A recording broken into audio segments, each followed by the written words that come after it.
Hi again then guys, and welcome to another Forza Horizon 3 tune setup, and this time we're tuning up a car which I don't talk about all that much, but I absolutely love. I know a lot of people love to hate this car, the AMC Gremlin. Personally, I love it.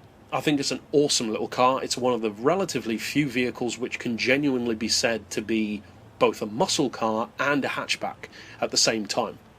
I love the oddball shape, I love the proportions with the ridiculous bonnet to boot ratio, or bonnet to trunk ratio for Americans, and quietly, without any fanfare, this is one of the fastest hatchbacks in the game, but it's not given that kind of credit, at least not from most people that I've heard.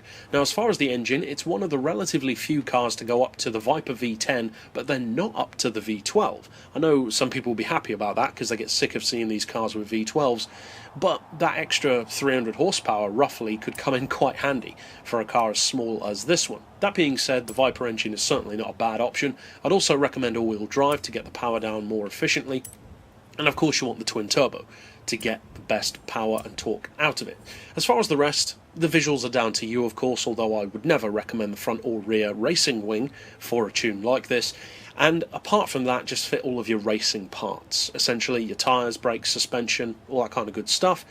The only optional part I would say is the roll cage. You don't have to fit the full roll cage if you don't want to, because although it has benefits, it also adds a lot of weight, so give and take. It has benefits for sure, and as I've said before, older cars and muscle cars do benefit quite a bit from that. I believe on this one I went for the Stage 2 roll cage, or body stiffening in effect, that doesn't give you the full roll cage, but gives you close to it. Because on most of my cars, I quite simply don't like the look of the roll cage. I know a lot of people love that, but I prefer the car to look normal, like a normal street car. A sleeper, in effect. Now this tune is not on my storefront, so you'll have to use this tutorial if you want to copy it, and as I said, it's quietly one of the strongest hatchbacks in the game. 244 miles per hour is seriously rapid. That's faster, if memory serves, than the 2009 Focus RS. That is not to be trifled with. 2.7 to 60 is also pretty good. 4.5 even to 100 is even more impressive. But as far as the gearbox, I'd recommend 2.75 on the final drive, then individual gears, which are pretty simple and fairly familiar to people who have used my tunes before: 2.9, 2, 1.5, 1.18, 0.94 and 0.75.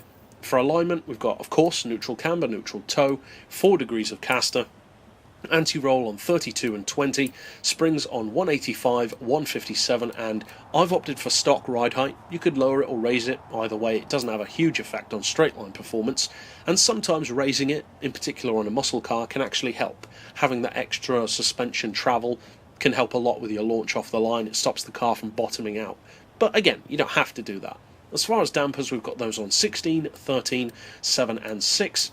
Aero doesn't apply, of course, and for the diff we've got 100% on acceleration, 0 on decel, and a 70% centre split. So that's it for the tune, but now of course let's take the car out on the street to prove it.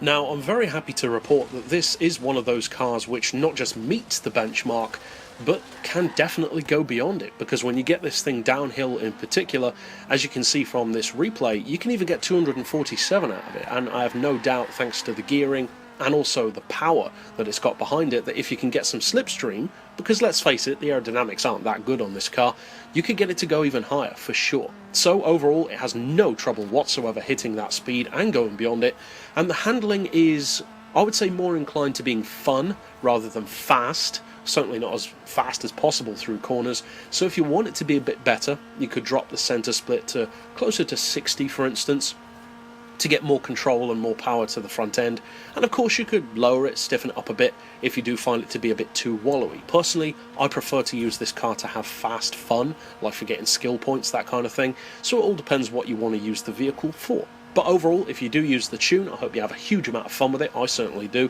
And if you like this one and would like to see hundreds more like it, you can wait to the end of this video and click through to the full list of my other tunes. But that's it overall for this particular pick. I'll see you guys next time, and as always, thanks for watching.